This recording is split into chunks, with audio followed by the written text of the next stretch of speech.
कोरडवाहूला किती रक्कम मिळाली पाहिजेत, निम बागायतीला किती रक्कम मिळाली पाहिजेत, बागायतीला किती रक्कम मिळाली पाहिजेत। सगळ्यात महत्वाचा मुद्दा तुम्ही दादाजी बोलले की आपल्या वैजापूर तालुक्यामध्ये जे या ठिकाणी सर्वे केलेत, जे पंचनामे केलेत, ते फक्त कागदावर झाले। मी जबाबदारी सांगतो, परंतु शेतकऱ्यांच्या प्रश्नाकडे खऱ्या अर्थानं वाचा फोडण्याचं काम आज शेतकरी संघटनेनं केलं।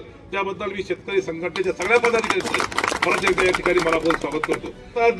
आदरणीय अजितदादा काळे साहेब असे या ठिकाणी भावनिक होऊन आणि तळमळून बोलले की आम्ही लोकांसाठी लढतो आहेत आणि लोक येत नाहीत। खरं म्हणजे आज मी भारतीय जनता पार्टीचा जिल्हा उपाध्यक्ष आहेत, परंतु शेतकऱ्याची तळमळ आहे। आपण पहिला शेतकऱ्याचे बोर्ग आहेत, नंतर पक्ष आहे, नंतर संघटना आहे।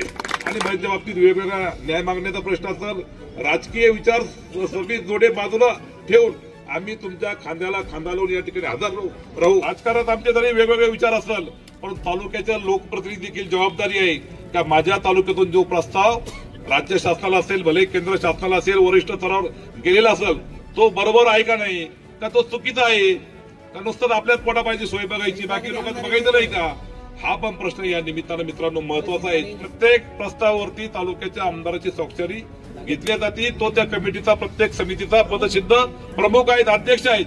आणि म्हणून मला वाटतं त्या ठिकाणी देखील या ठिकाणी कदाचित दुर्लक्ष झालं असेल या गोष्टीकडे।